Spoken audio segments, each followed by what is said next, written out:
کر رہا ہوں کوئی اور بات کر رہا ہوں اور وہ اس پر ہیڈنگ کچھ اور لگا رہا ہے. فلسطین میں جو واقعات ہو رہے ہیں میں نے ایک تقریر میں تھوڑا سا ذکر کیا, انہوں نے مرچ مسالہ لگا کے ہیڈنگ لگا دی, اسرائیل کے خلاف بولے مولانا.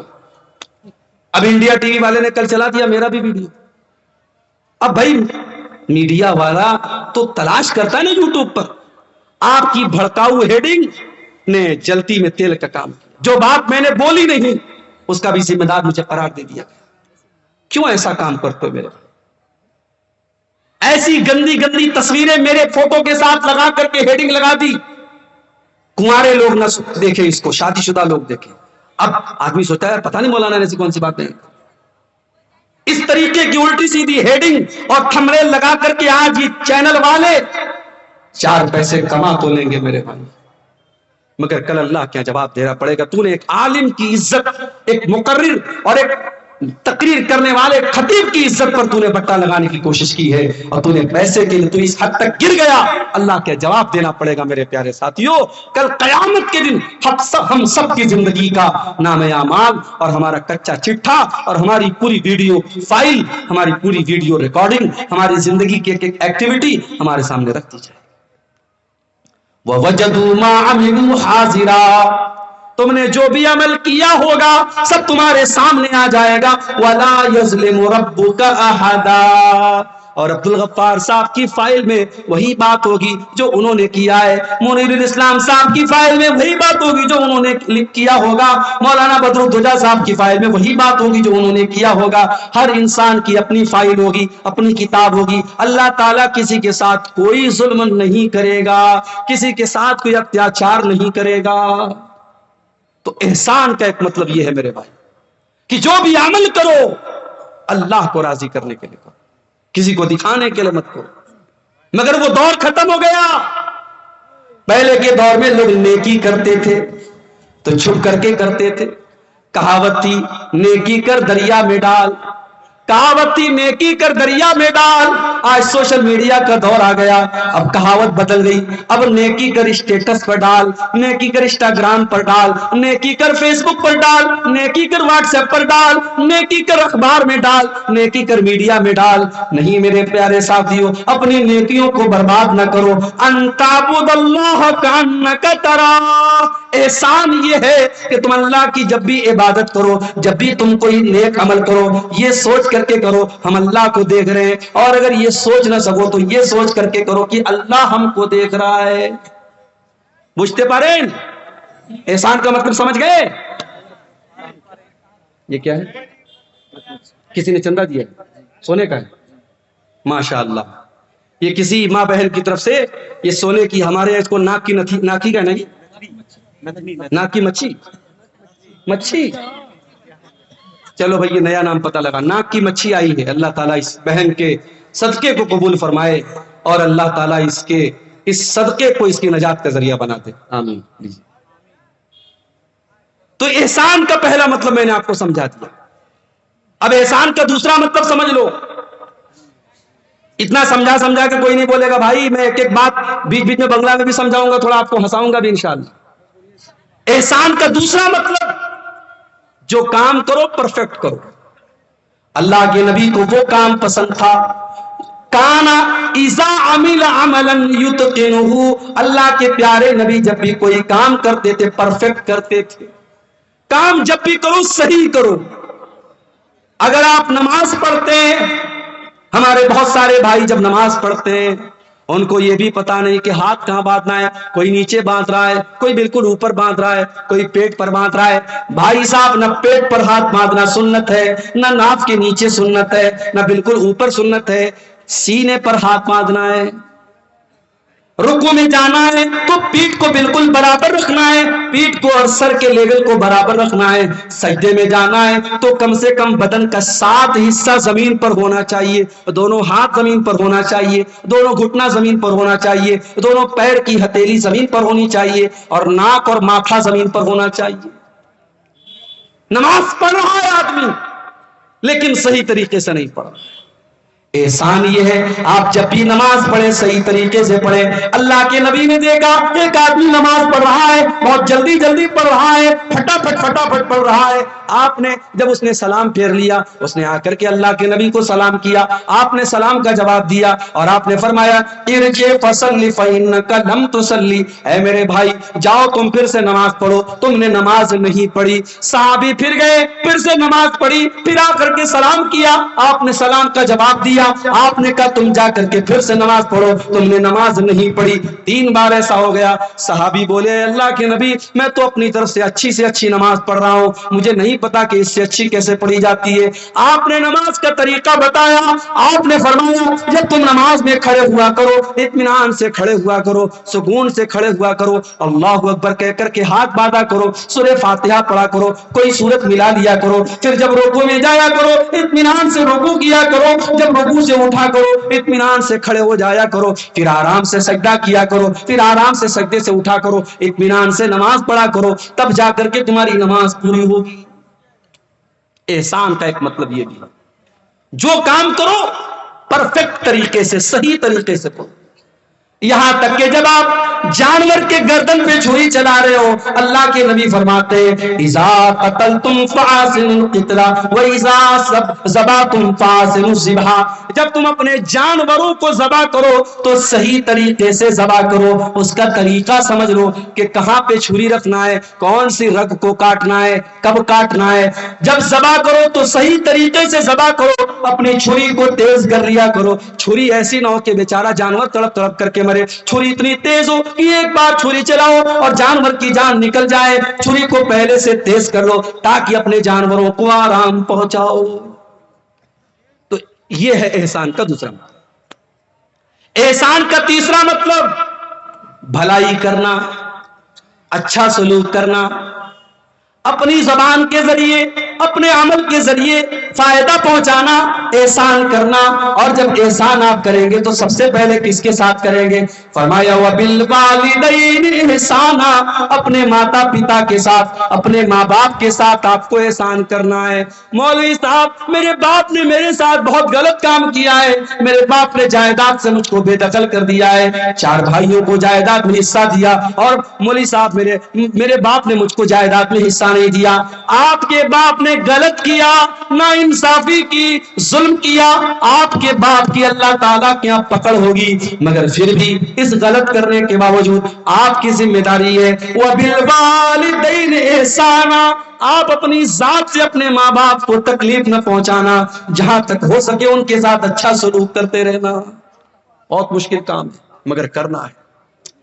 رشتہ داروں کے ساتھ احسان کرنا، پڑوسیوں کے ساتھ احسان کرنا، اپنے آس پاس کے لوگوں کے ساتھ احسان کرنا، ہر مسلمان کے ساتھ احسان کرنے کی کوشش کرنا، تو اللہ کو احسان کرنے والے لوگ بہت پسند ہیں۔ آگے بڑھتے ہیں، دوسری چیز جو اللہ تعالیٰ کو بہت پسند ہے، بلا من اوفا بعہدہ واتقا، جو انسان اپنے وعدے کو پورا کرتا ہے اور اللہ سے ڈرتا ہے، متقی بن جاتا ہے، تقوی والا بن جاتا ہے، وہ کان کھول کر کے سن لے فَإِنَّ اللَّهَ يُحِبُّ الْمُتَّقِينَ، اللہ تعالیٰ کو تقوی والے لوگ بہت پسند ہیں۔ تقوی کس کو کہتے ہیں؟ تقوی کا ارتھ کیا ہے؟ تقوی کا مطلب کیا ہے؟ چلیے آپ کو بتا دیتا ہوں۔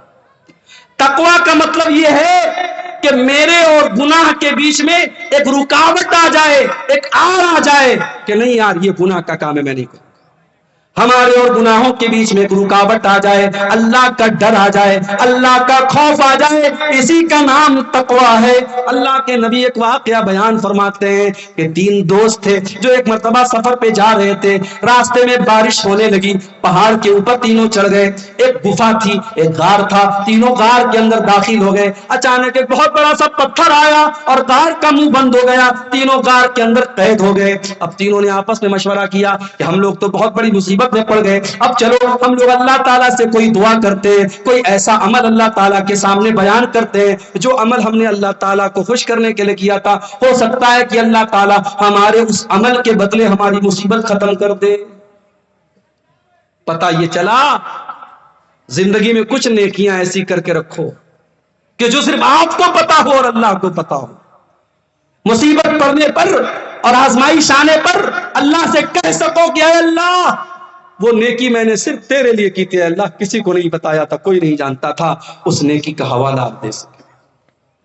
تینوں غار کے اندر پھنسے ہوئے ہیں، پہاڑ کی گفا کے اندر پھنسے ہوئے ہیں، اور تینوں اپنی اپنی نیکیوں کو بیان کر رہے ہیں۔ ان تینوں میں ایک آدمی کہتا ہے اے اللہ، میری ایک چچا زاد بہن تھی، میری چچا کی لڑکی تھی، اور میں اس سے بہت پیار کرتا تھا، بہت محبت کرتا تھا، میں اس سے بہت پیار کرتا تھا، میں اس کو پانا چاہتا تھا، اس کے ساتھ اپنی شہوت کو پوری کرنا چاہتا تھا، مجھے موقع نہیں مل رہا تھا۔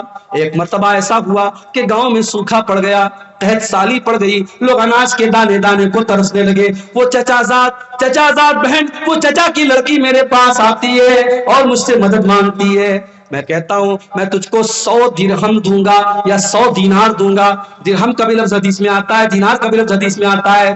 میں نے کہا میں تجھ کو 100 دینار دوں گا، شرط یہ ہے تجھے میرے ساتھ غلط کام کرنا پڑے گا، میری برسوں کی آرزو پوری کرنی پڑے گی، میری ہوس کو بجھانا پڑے گا۔ اے اللہ، وہ مجبور اور بے کس لڑکی حالات سے مجبور ہو کر کے میرے ساتھ اس غلط کام کے لیے تیار ہو جاتی ہے، اور جب وہ ٹائم آتا ہے، جب وہ وقت آتا ہے جب میں اس کے ساتھ بدکاری کرنے والا تھا، غلط کام کرنے والا تھا، زناکاری کرنے والا تھا، عین موقع پر اس لڑکی کی زبان سے ایک لفظ نکلتا ہے، وہ کہتی ہے اتق اللہ، اتق اللہ، اے فلاں بن فلاں، اے میرے چچا کے بیٹے، اللہ سے ڈر، ولا تفض الخاتم الا بحقہ، جس چیز کو تجھے ادھیکار نہیں ہے استعمال کرنے کا اس چیز کو تو استعمال نہ کر، جس چیز پر تیرا حق نہیں ہے اس چیز پر تو اپنا حق استعمال نہ کر۔ اے اللہ، جب تیرا نام میں نے اس لڑکی کے منہ سے سنا میں ڈر گیا، میں نے فوراً اپنا ارادہ چینج کر دیا، میں نے اس کو پیسہ بھی دے دیا، میں نے دینار بھی دے دیا، اور اپنے غلط کام سے میں نے توبہ کر لی۔ اے اللہ، اگر یہ سچا عمل میں نے تیرے ڈر سے کیا ہے، اے اللہ ہماری مصیبت کو دور کر دے۔ لمبی حدیث ہے، تینوں نے دعا کی، اللہ تعالیٰ نے مصیبت کو دور کر دیا۔ میرے پیارے ساتھیوں، تقویٰ اسی کا نام ہے، تقویٰ اسی کا نام ہے۔ ہمارے اور اللہ کی نافرمانی کے بیچ میں اور گناہ کے بیچ میں ایک بیریئر آ جائے، ایک رکاوٹ آ جائے، ایک دیوار کھڑی ہو جائے، اسی دیوار کا نام تقویٰ ہے۔ اسی لیے بہت بڑے امام پیدا ہوئے ہیں، حضرت امام طلق بن حبیب۔ امام طلق بن حبیب کہتے ہیں تقویٰ کا مطلب اور تقویٰ کا ارتھ بتاتے ہوئے کہتے ہیں کہ تقویٰ یہ ہے کہ تم کوئی نیکی کا کام کرو، اللہ تعالی کی روشنی میں کرو، اللہ کی روشنی میں تم نیکی کا کام کرو، اور اللہ کے ڈر سے، اللہ کو راضی کرنے کے لیے کرو، اور کسی گناہ سے بچو تو اللہ کے ڈر سے بچو، اور اللہ کی طرف سے روشنی میں، اللہ کی روشنی میں اس گناہ سے بچ جاؤ۔ اور حضرت ابو ہریرہ اور بعض روایات میں حضرت عمر کا نام آتا ہے کہ حضرت عمر فاروق نے حضرت ابی بن کعب سے پوچھا تھا کہ اے ابی بن کعب، تقویٰ کس چیز کا نام ہے؟ حضرت ابی بن کعب بھی صحابی ہے، حضرت عمر بھی صحابی ہیں، صحابی سے پوچھ رہے ہیں کہ تقویٰ کس چیز کا نام ہے؟ حضرت ابی بن کعب کہتے ہیں اے امیر المومنین، هل مررت بطریق ذات شوکۃ، کیا آپ کبھی ایسے راستے سے گزرے جہاں دونوں طرف کانٹے دار جھاڑی ہو، جہاں دونوں طرف کانٹے دار راستہ ہو؟ حضرت عمر نے کہا کہ ہاں، ایسے راستے سے میں گزرا ہوں۔ حضرت ابی بن کعب نے کہا ایسے راستے سے اگر آپ گزریں گے تو کیسے گزریں گے؟ حضرت عمر نے کہا اشمر عن ثوبی، اپنا کپڑا سمیٹ لوں گا، اپنے دامن کو بچا لوں گا، اور سنبھال کر کے قدم رکھوں گا تاکہ کہیں کوئی کانٹا مجھے چبھ نہ جائے۔ کہا امیر المومنین، یہی تو تقویٰ ہے، یہی تو اللہ کا ڈر ہے۔ چاروں طرف شیطان کے بچھے ہوئے کانٹے، خواہشات کے کانٹے، اچھاؤں کے کانٹے، شیطان نے چاروں طرف کانٹے بچھا دیے، اور ان کانٹوں سے اللہ کے دین پر بچتے ہوئے چلتے چلے جانا، اسی کا نام تقویٰ ہے۔ میرے پیارے ساتھیوں، دین کے اوپر چلنا آج کے دور میں آسان کام تو نہیں ہے۔ آپ دین پر چلیں گے، دنیا آپ کا مذاق بھی اڑائے گی، آپ کے ماں باپ بھی آپ کے خلاف ہو جائیں گی، آپ کی بیوی بھی آپ کو تانا مارے گی، آپ کے سماج میں بھی آپ کو لوگ بہت برا بھلا کہیں گے، مگر آپ کو تقویٰ کے راستے پر چلتے چلے جانا ہے۔ جو صحیح ہے، جو اللہ کی نظر میں بہتر ہے، جو اچھا ہے، ہمیں وہی کام کرتے چلے جانا ہے۔ ارے پبلک کو خوش کرنے کے چکر میں نہ پڑو، پبلک تو کبھی آپ سے خوش نہیں ہوگی، لوگ تو کبھی آپ سے خوش نہیں ہوں گے۔ جب آپ مر جائیں گے، جب آپ کا انتقال ہو جائے گا، آپ کی قبر پہ جب لوگ مٹی دینے آئیں گے، لوگ کہیں گے یار بڑا اچھا انسان تھا، بڑا نیک انسان تھا۔ لوگ آپ کی تعریف آپ کی زندگی میں بہت مشکل سے کریں کریں گے. میرے پیارے ساتھیوں، لوگوں کو خوش کرنے کے چکر میں نہ پڑنا، اللہ کو خوش کرنے کے چکر میں پڑنا.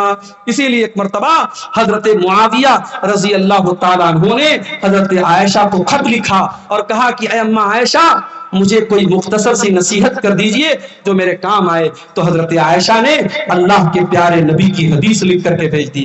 کہا اے امیر معاویہ، میں نے اللہ کے پیارے نبی کو یہ فرماتے ہوئے سنا ہے، من التمس رضا اللہ فی سخط الناس، جو انسان اللہ تعالیٰ کو راضی کرتا ہے، لوگوں کو ناراض کر کے اللہ کو راضی کر لیتا ہے، اللہ کو خوش کر لیتا ہے، ایسے انسان کے لیے اللہ تعالیٰ کافی ہو جاتا ہے، اللہ اس کی مدد کرتا ہے. وَمَنِ الْتَمَسَ سَخَطَ اللَّهِ بِرِضَى النَّاسِ، اور جو اللہ کو ناراض کر کے لوگوں کو خوش کرنے کے چکر میں پڑ جاتا ہے، اللہ ایسے بندے سے روٹھ جاتا ہے اور اللہ اس کو لوگوں کے حوالے کر دیتا ہے. تو تقویٰ یہ ہے میرے پیارے ساتھ، لوگوں کی پرواہ مت کرو، اللہ کی پرواہ کرو. اللہ کا ڈر ہمارے دل میں پیدا ہو جائے، اسی کا نام تقویٰ ہے. اور اللہ کو متقی لوگ بہت پسند ہے. اور آگے بڑھیے، اللہ تعالیٰ کو ایسے لوگ بھی بہت پسند ہیں جو توبہ کر لیتے ہیں، جو گناہ کرنے کے بعد، غلطی کرنے کے بعد ان کے دل میں یہ احساس پیدا ہوتا ہے کہ میں نے غلط کام کیا ہے. آپ گاڑی چلا رہے ہیں، لابھا اسٹیشن آپ کو جانا ہے، غلطی سے آپ نے مالدہ والا شمسی والا راستہ پکڑ دیا، راستے میں احساس ہوا کہ یار میں نے غلط ٹریک پکڑ لیا، آپ نے گاڑی کو گھما دیا، یو ٹرن لے لیا. عربی میں یو ٹرن لینے کو توبہ کہا جاتا ہے. اللہ کے دین سے آپ ہٹ گئے، کوئی گناہ کا کام آپ نے کیا، اچانک آپ کو احساس ہوا کہ میں نے غلط کیا. جہاں آپ کو احساس ہوا، آپ نے اپنا راستہ فوراً چینج کر لیا، آپ نے گناہ کو چھوڑ دیا، اسی کا نام توبہ ہے. اور اللہ قرآن میں کہتا ہے ان اللہ یحب التوابین، وہ لوگوں اللہ تعالیٰ توبہ کرنے والوں سے محبت کرتا ہے. ایک بات بولوں، ہم انسان ہیں، ہم فرشتے نہیں ہیں. کوئی جتنا بھی نیک انسان اور متقی انسان ہے، اگر وہ یہ کہتا ہے کہ میں نے کبھی گناہ نہیں کیا، جھوٹ بول رہا ہے. ہر انسان کے دامن پہ دو چار دھبے موجود ہیں میرے بھائی. یہ الگ بات ہے کسی کے دامن کے دھبے نظر آ رہے ہیں اور کسی کے دامن کے دھبوں پر اللہ تعالیٰ نے پردہ ڈال کے رکھا ہے، لیکن ہر انسان گنہگار ہے. گناہ کا ہونا یہ بڑی بات نہیں ہے، گناہ کا ہو جانا یہ کوئی بہت بڑی بات نہیں ہے. گناہ کے ہونے کے بعد دل میں اگر یہ فیلنگ آ رہی ہے، یہ احساس ہو رہا ہے کہ ہم نے غلط کام کیا ہے اور آدمی توبہ کر لیتا ہے، تو ایسے لوگوں اللہ تعالیٰ کیا کامیاب ہو جائیں گے. اللہ نے فرمایا والذین اذا فعلوا فاحشة او ظلموا انفسهم ذکروا اللہ. میرے نیک بندے وہ ہیں، میرے جنتی بندے وہ ہیں، جب ان سے کوئی غلط کام ہو جاتا ہے، کوئی گناہ کا کام ہو جاتا ہے، جب وہ اپنی جان کے اوپر ظلم کر لیتے ہیں، ذکر اللہ، وہ اللہ تعالیٰ کو یاد کرتے ہیں، فاستغفروا لذنوبہم، اور اپنے گناہ کی معافی مانگتے ہیں، اللہ سے اپنے گناہ سے توبہ کرتے ہیں، استغفار کرتے ہیں. وَمَن يَغْفِرُ الذُّنُوبَ إِلَّا اللَّهُ، اور اگر اللہ تعالیٰ معاف نہیں کرے گا تو کون کرے گا؟ اگر اللہ نہیں کرے گا تو کون کرے گا؟ وَلَمْ يُصِرُّوا عَلَى مَا فَعَلُوا وَهُمْ يَعْلَمُونَ، اور اللہ کے نیک بندے گناہ کے اوپر جمے نہیں رہتے، گناہ کے اوپر ڈٹے نہیں رہتے. گناہ کے اوپر کبھی ڈٹنے کی کوشش مت کرو، کبھی گناہ پر ڈٹائی مت کرو میرے پیارے ساتھیوں. اگر گناہ ہو گیا، غلطی ہو گئی، اللہ کی نافرمانی ہو گئی، تو ابلیس والا طریقہ مت اپنا. ابلیس کا طریقہ کیا تھا؟ ابلیس نے غلط کام بھی کیا، اور جب اللہ تعالیٰ نے کہا کہ تو نے سجدہ کیوں نہیں کیا آدم کو، تو ابلیس نے ڈھٹائی سے کام کیا. ابلیس نے کہا میں کیوں سجدہ کروں، میں بہتر ہوں آدم سے، تو نے آدم کو مٹی سے بنایا، مجھے آگ سے بنایا، میں کیوں سجدہ کروں آدم کو. ابلیس نے گناہ بھی کیا اور گناہ کرنے کے بعد اپنے گناہ کی دلیل بھی دینے لگا اور گناہ کے اوپر ڈٹ گیا. ابلیس کا طریقہ مت اپنائیے، آدم کا طریقہ اپنائیے. آدم علیہ السلام سے غلطی ہو گئی، ان کو احساس ہوا کیا میں نے بہت بڑا گناہ کر دیا، انہوں نے اللہ کی بارگاہ میں توبہ کی. ہمارے باپ آدم نے بھی کی اور ہماری ماں حوا نے بھی کی. ربنا ظلمنا انفسنا وان لم تغفر لنا وترحمنا لنكونن من الخاسرین. اے ہمارے پروردگار ہم نے اپنی جان کے اوپر بہت ظلم کر لیا، بہت غلطی کر لی، اے اللہ اگر تو نے نہیں بخشا اور تو نے رحم نہیں کیا تو ہم خسارہ اٹھانے والوں میں سے ہو جائیں گے۔ تو توبہ کرنے والے اللہ تعالیٰ کو بہت پسند ہے۔ اور آگے بڑھیے، اللہ تعالیٰ کو پاک صاف لوگ بھی بہت پسند ہے۔ پاک صاف، پاک صاف بجھتے پا رہے ہیں؟ سمجھ رہے پاک صاف کس کو کہتے ہیں؟ جو ہر اعتبار سے پاک رہتا ہو، شریر بھی پاک، آتما بھی پاک، ظاہر بھی پاک اور باطن بھی پاک، جسم بھی پاک اور روح بھی پاک۔ اللہ کو پاک لوگ بہت پسند ہے۔ عورتوں کو جو پیریڈ آتا ہے، صحابہ نے اللہ کے نبی سے پوچھا کہ اللہ کے نبی جب عورتیں پیریڈ میں ہوں تو کیا ہم ان کے ساتھ کھانا کھا سکتے ہیں کہ نہیں، ان کے ساتھ اٹھ بیٹھ سکتے ہیں کہ نہیں، ان کے شریر کو ٹچ کر سکتے ہیں کہ نہیں؟ اللہ نے قرآن کی آیت نازل کر دی، وَيَسْأَلُونَكَ عَنِ الْمَحِيضِ، اے نبی لوگ آپ سے سوال کرتے ہیں عورتوں کے پیریڈ کے بارے میں، قُلْ هُوَ عَذَا، آپ بتا دیجئے کہ وہ عورتوں کے لیے تکلیف کا ٹائم ہوتا ہے، وہ عورتوں کے لیے تکلیف کا ٹائم ہوتا ہے۔ فَاعْتَزِلُوا النِّسَاءَ فِي الْمَحِيضِ، جب پیریڈ کا ٹائم آ جائے تو عورتوں سے دور رہنا۔ دور رہنے کا مطلب یہ ہے ان سے سمبند نہیں بنانا، ان سے تعلق قائم مت کرنا۔ فَإِذَا تَطَهَّرْنَ، جب ان کا پیریڈ ختم ہو جائے، وہ پاک ہو جائے، وہ غسل کر لیں، فَاتُوهُنَّ مِنْ حَيْثُ أَمَرَكُمُ اللَّهُ، تو اے مسلمانوں اب تم اپنی بیوی سے ملاقات کر سکتے ہو اس طریقے سے جس طریقے سے اللہ تعالیٰ نے تم کو حکم دیا ہے۔ اس کے بعد فرمایا کہ ان اللہ یحب التوابین ویحب المتطہرین، اللہ تعالیٰ کو توبہ کرنے والے لوگ پسند ہیں اور اللہ تعالیٰ کو پاک صاف لوگ پسند ہیں۔ پاک صاف لوگ پسند ہیں۔ غیر مسلم کو دیکھو، کھڑا ہو کے پیشاب کرتا ہے، پیٹ کی زپ کھولا، پیشاب کیا، پیٹ کی زپ بند، کام ختم۔ پیشاب کہاں پڑا؟ شریر پہ پڑا، ہاتھ میں پڑا، پیر پہ پڑا، کپڑے پہ پڑا، کوئی مطلب نہیں۔ مسلمان کہیں بھی چلا جائے وہ یا تو پانی تلاش کرے گا، پانی نہیں ہے کنکر پتھر تلاش کرے گا، بغیر استنجا کیے، بغیر پاکی اور صفائی کیے وہ پیشاب نہیں کرے گا۔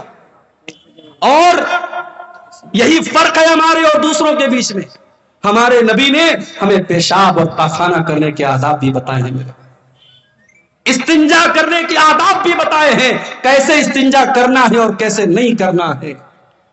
صفائی ستھرائی ہمارے دین کے اندر۔ جمعہ کے دن تو غسل کرنا واجب ہے، ضروری ہے، کمپلسری ہے۔ اکثر علماء کہتے ہیں حدیث کے جو الفاظ ہیں کہ جمعہ کے دن غسل کرنا واجب ہے، اس لیے بلا کسی مجبوری کے اور بلا کسی بیماری کے جمعہ کے دن گنجائش نہیں ہے، جمعہ کے دن تو ہر حال میں آپ کو غسل کرنا ہے۔ ناپاک ہو گئے آپ، بیوی سے ملاقات آپ نے کر لی، اب شریعت کہہ رہی ہے آپ قرآن نہیں چھو سکتے، آپ نماز نہیں پڑھ سکتے، پہلے جا کر کے غسل کیجئے، پاکی حاصل کیجئے، اس کے بعد آپ نماز پڑھیں۔ میرے پیارے ساتھیوں، ہمارے دین سے زیادہ پاکی صفائی آپ کو کہاں ملے گی؟ ہمارے دین میں سب سے اہم عبادت نماز ہے اور نماز کے لیے پاکی کا ہونا ضروری ہے۔ اگر پانی کے ذریعے پاکی ہو رہی ہے بہت اچھی بات ہے، اگر پانی اویلیبل نہیں ہے، اگر پانی نہیں مل رہا ہے، اللہ تعالیٰ قرآن میں کہتا ہے فَتَيَمَّمُوا صَعِيدًا طَيِّبًا، اگر پانی نہیں مل رہا ہے یا تم بیمار ہو گئے ہو اور پانی کا استعمال کرنے سے اور زیادہ بیمار ہونے کا ڈر ہے تو تم تیمم کر لیا کرو، پاک مٹی کے ذریعے پاکی حاصل کر لیا کرو۔ تو اسلام کے اندر پاکی کی بڑی اہمیت ہے۔ کپڑا بھی پاک ہونا چاہیے، نماز آپ پڑھ رہے ہیں وہ جگہ بھی پاک ہونی چاہیے، اور سب سے بڑھ کر جسم کو جتنا بھی پاک کر لیا، اگر اندر سے انسان گندا ہے، مشرک ہے اور اندر سے نجس اور ناپاک ہے تو وہ جتنا بھی صابن سے اور شیمپو سے نہا لے کوئی مطلب نہیں ہو سکتا۔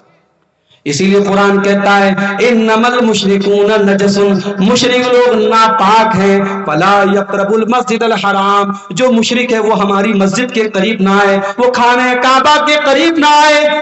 اے اللہ وہ تو صابن سے نہاتا ہے، وہ تو شیمپو سے نہاتا ہے، اللہ نے فرمایا اس کا شریر تو پاک ہے، اس کا جسم تو پاک ہے، مگر جو اللہ کے علاوہ کسی غیر کے در پہ جا کے سر جھکا رہا ہے اس کا شریر تو پاک ہے لیکن اس کی روح ناپاک ہے، وہ اندر سے ناپاک ہے، ایسا آدمی میرے خانہ کعبہ کے قریب نہ آئے۔ تو اپنے عقیدے کو بھی پاک کرو، ابھی کچھ دنوں پہلے میرا ایک پروگرام تھا بریلی میں. بریلی یو پی کے اندر ایک جگہ ہے اور وہاں کی دو چیزیں بڑی مشہور ہیں. ایک تو بریلی کا پاگل خانہ بہت مشہور ہے, اور دوسرے بریلی کا کے اندر ایک درگاہ ہے. ایک بریلوی عالم تھے, ان کا نام تھا مولانا احمد رضا خان بریلوی, تو ان کی قبر ہے وہاں, ان کو اعلیٰ حضرت کہا جاتا ہے. تو جب میں بریلی گیا تو وہاں کے نوجوانوں نے کہا کہ مولانا چلیے آپ کو اعلیٰ حضرت کی قبر پہ لے کے چلتے ہیں. میں نے کہا چلو دیکھتے ہیں. میں بھی تھوڑا سا اس طریقے کی جگہوں پر جا کے چیک کرتا ہوں کیا کیا ہو رہا ہے. گیا میں, ابھی اعلیٰ حضرت کی قبر بہت دور ہے. دور سے ہی جہاں سڑک شروع ہو رہی ہے راستے میں لکھا ہوا ہے راہ اعلیٰ حضرت. یہ اعلیٰ حضرت کا راستہ ہے, یہ اعلیٰ حضرت کی درگاہ پہ جانے والا راستہ ہے. بہرحال میں گیا اندر. جیسے جیسے میں اندر جا رہا ہوں, چادر کی دکانیں, پھول مالا کی دکانیں, ٹوپی کی دکان, گھڑی بھی مل رہی ہے تو گھڑی کے اوپر اعلیٰ حضرت کا نشان بنا ہوا ہے. کیلنڈر مل رہا ہے, کیلنڈر پر اعلیٰ حضرت کا نشان. ٹوپی مل رہی, ٹوپی پر اعلیٰ حضرت کا نشان. جب میں قبر کے پاس پہنچا, یا مزار کہہ لیجئے, مزار کے پاس پہنچا تو دیکھا کہ ایک طرف مردوں کی بھیڑ ہے, ایک طرف عورتوں کی بھیڑ ہے. اندر لوگ جا رہے ہیں, اور اندر جانے کے بعد لوگ ایسے ہاتھ مات کے جیسے ہم نماز میں کھڑے ہوتے قبر کے پاس کھڑے ہو رہے ہیں اور اعلیٰ حضرت سے جو ہے دعا مانگ رہے ہیں. اس کے بعد پیچھے پیر واپس آ رہے ہیں. سوچو میرے بھائی, مسجد میں آدمی جاتا ہے تو سیدھے سیدھے جاتا ہے, سیدھے سیدھے چل کے آتا ہے, مگر کسی بزرگ کی قبر پہ جا رہا ہے, اس کی اتنی عزت کر رہا ہے, اس کا اتنا احترام کر رہا ہے کہ سیدھے اگر جا رہا ہے تو پھر الٹے ادھر پیٹ کر کے نہیں آتا ہے, بلکہ ویسے ہی لوٹتا ہے تاکہ بزرگ کی بے حرمتی نہ ہو جائے, ان کی بے عزتی نہ ہو جائے. یہ منظر میں نے دیکھا, مجھے قرآن کی آیت یاد آئی, ان اللہ یحب التوابین وَيُحِبُّ الْمُتَطَّهِرِينَ. اللہ تعالیٰ پاک لوگوں سے محبت کرتا ہے. میرے پیارے ساتھیوں, جو انسان اللہ کے علاوہ کسی قبر پہ جا کے سر جھکاتا ہے, کسی درگاہ پہ جا کے سر جھکاتا ہے, کسی پیڑ کے پاس جا کے سر جھکاتا ہے, کسی پتھر کے بت کے آگے سر جھکا رہا ہے, وہ جتنا بھی پرفیوم سے نہا لے, وہ خوشبو میں بسا لے, وہ نہا لے, وہ غسل کر لے, وہ ناپاک ہی رہے گا, وہ پاک نہیں ہو سکتا ہے. اللہ کیا پاک وہ ہے جس کا دل پاک ہو, جس کا عقیدہ پاک ہو, جس کے دل میں ایمان ہو, جس کے دل میں توحید ہو. اور پاک ہونے کا ایک اور مطلب بھی سمجھ لو میرے پیارے ساتھیوں, آپ کا دل بھی پاک ہونا چاہیے. آپ کے دل میں کسی مسلمان بھائی کے لیے کینہ کپٹ نہیں ہونا چاہیے, کسی مسلمان بھائی کے لیے چھل کپٹ نہیں ہونا چاہیے, کسی مسلمان بھائی کے لیے دھوکہ دھڑی نہیں ہونی چاہیے. اللہ کے نبی کے ایک صحابی ہیں, ایک مرتبہ اللہ کے نبی صحابہ کے ساتھ بیٹھے ہوئے تھے. اچانک آپ نے صحابہ سے کہا, اس دروازے سے ایک ایسا انسان آنے والا ہے جو جنت میں جائے, ایک جنتی آنے والا ہے. صحابہ نے اپنی نظریں دروازے کی طرف ٹکا دی, دیکھے کون آ رہا ہے.